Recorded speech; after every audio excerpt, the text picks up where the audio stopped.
An officer, this is a question out of North Carolina. An officer finds a business door unlocked, no broken glass, and no forced entry. Another officer responds to an alarm call to the residence.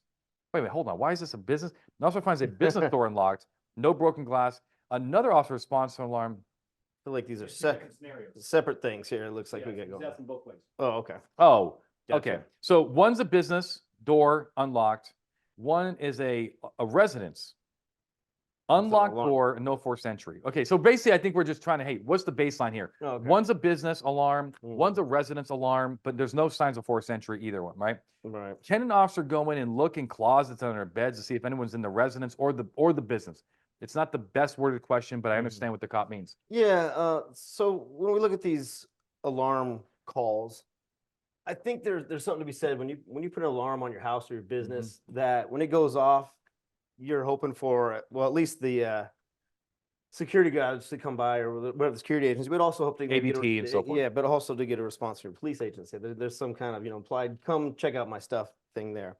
But when you're talking about here, the first one, I don't even know if there's an alarm call here, but officer finds a business door unlocked. Well, oh, yeah. Okay, that's good. I think Yeah, you're right. yeah. I think let's take the business with no alarm. no alarm. It's just it's unlocked door. Mm-hmm. I don't know how you, but maybe it's like cracked open a little bit. Sure. Okay. Right? Larry forgot to lock up at night or something Correct, like yep. that. I think that just kind of isolated by itself. I'm not seeing a justifiable need to go inside of there. We're talking about business, so you get to walk around a little bit and maybe see if there's, Sure. But he said no forced entry, no broken glass, no indicators of that. So I don't see an emergency, nothing that we need to go in there and see what the heck's going on. All right, with that factor. Zach, are you cool with that? What do you think about the business? The door is cracked open. It's closed. The business is closed. 2:00 in the morning. No signs of no signs of other nefarious activity. What are you doing there?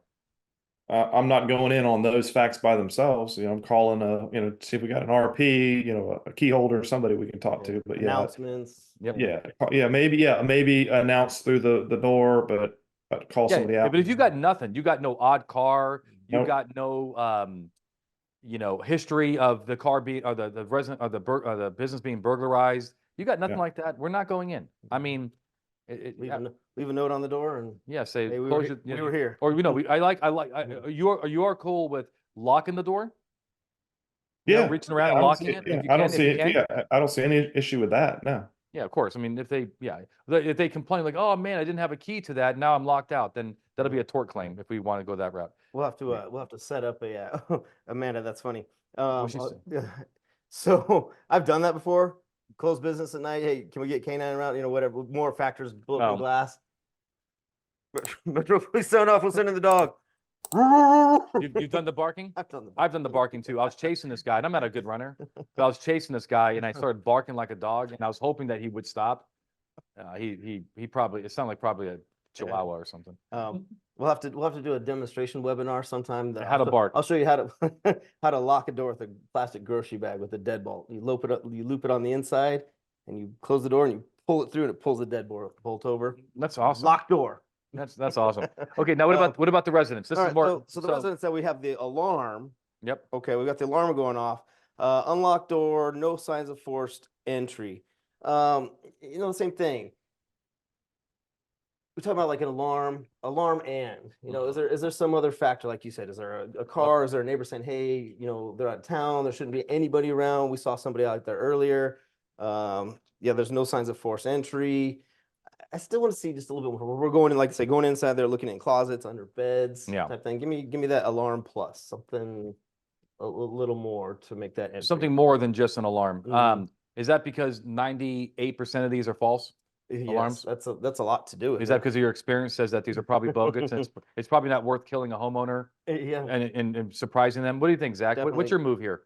I agree. I agree 100%. I'd say 99.5% alarm calls I ever went on were false alarms. So now when I read case law on the home alarms, I actually read a lot of them actually uphold it. They're in favor of it. They're in favor. They call it that either A, implied consent, because you have got my alarm. or there's some kind of form of agency, but I don't teach that in 2024. I mean, Well, like How you many just of said, those you think are pre-Cornelia versus Strom, though, that maybe Oh, relied all on of the them. community Oh, okay. caretaking? Every single one is yeah, we pre. went under. Yeah. care- Actually, Mhm. actually, Zach, I didn't think about that. Oh, those cases you're referencing? 100%. I did not think that these are all pre-Caniglia Mm. cases. They're So probably abrogated, yeah.